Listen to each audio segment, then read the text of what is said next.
afternoon, my name's Ben Stykuc, and today for Asian Movie Pulse, I'm going to take a look at a rather unusual release from Eureka Entertainment. That's our 1976's The Double Crossers, directed by let me get this right, Yong Chung Hua. It comes from a period when there's a lot of transition in Hong Kong cinema, particularly with Golden Harvest.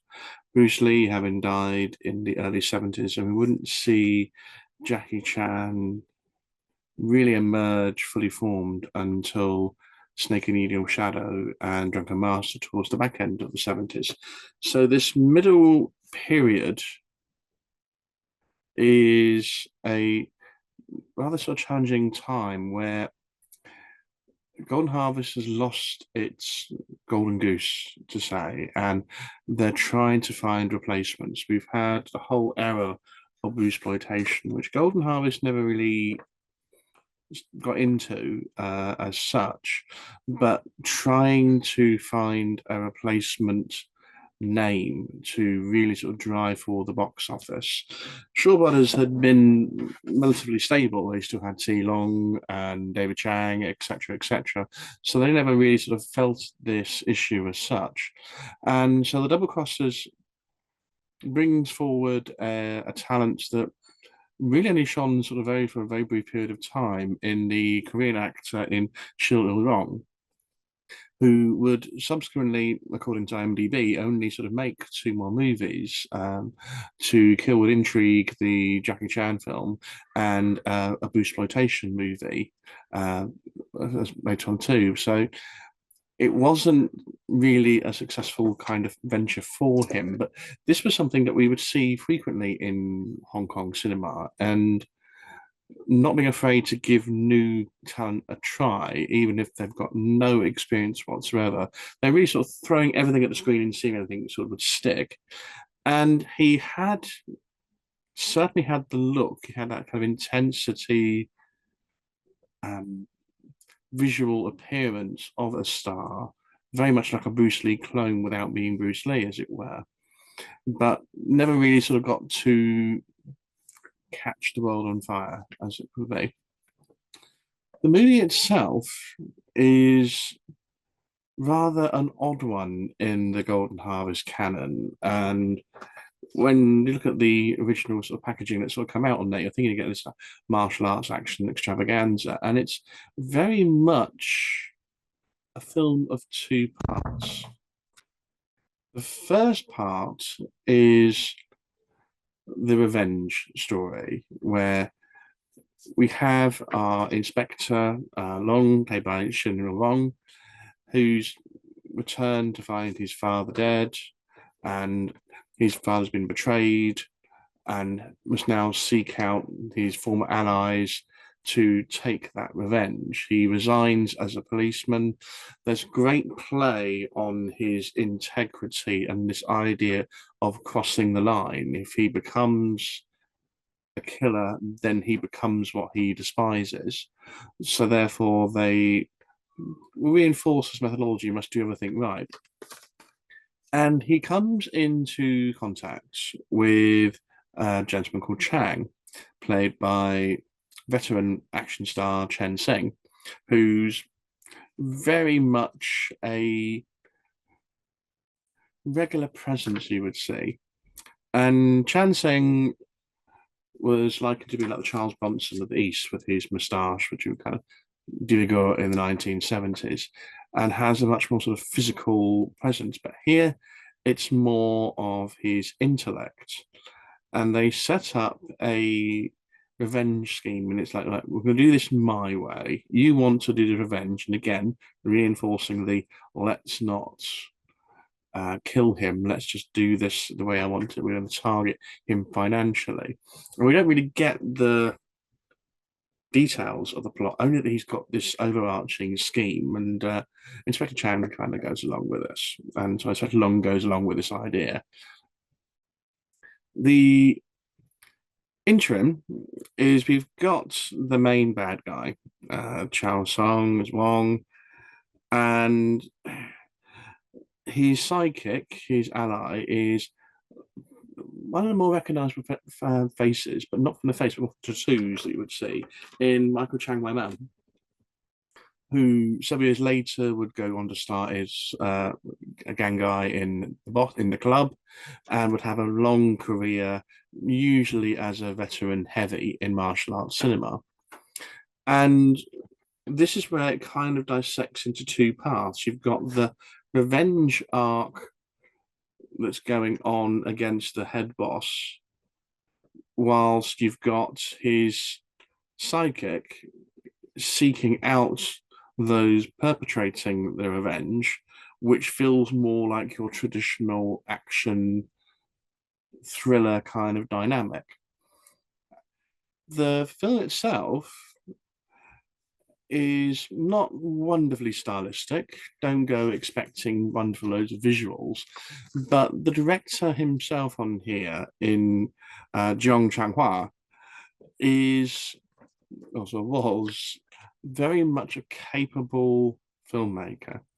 He's probably best known in the West for King Boxer, aka Five Fingers of Death, but had also directed Broken Oath and the Skyhawk, one of the last of the traditional Kwantak King Wong Fei Hung movies that would appear just before this release of this movie. So he knew how to frame the camera, he knew where to position action sequences, and was focused on getting the most out of whatever budget he had.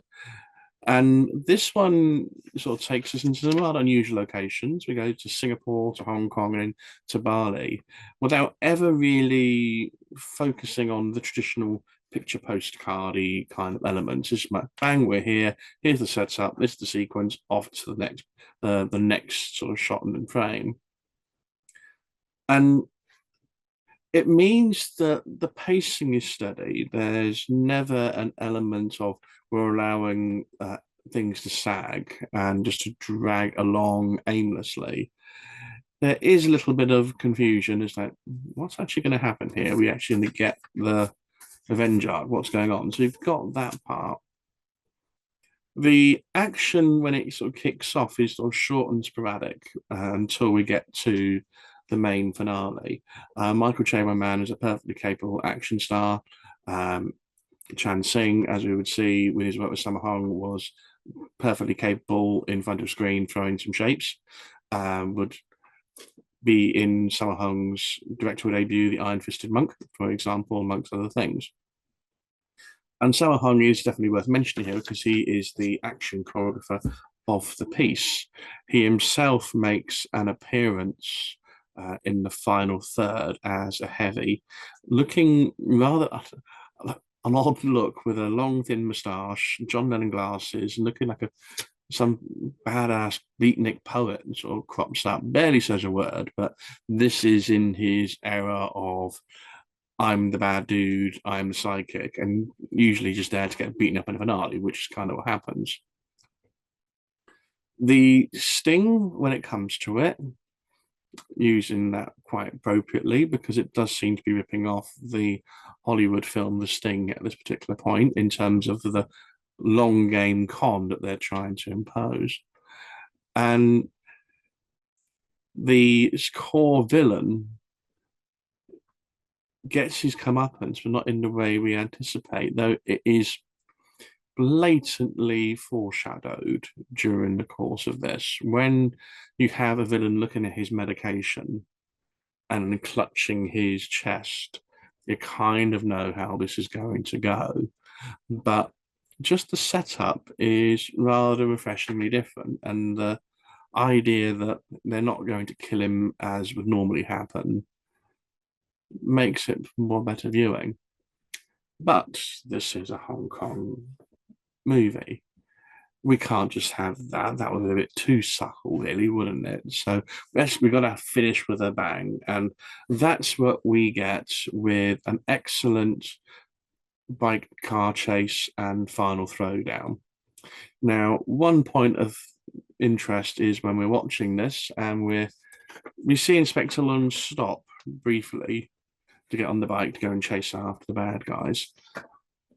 But he must have stopped a bit longer because he's got now managed to find time to put his bicycle helmet on, which great for health and safety, that you're actually sort of setting the standard, but really unusual for a Hong Kong movie because usually health and safety goes right out the window in the 70s. We don't care who we crash into or destroy as long as it looks good on camera. So we get an excellent sort of chase sequence on here, just basically chewing up the scenery and as they're going along, hurtling through. And then finally we get the sort of square off.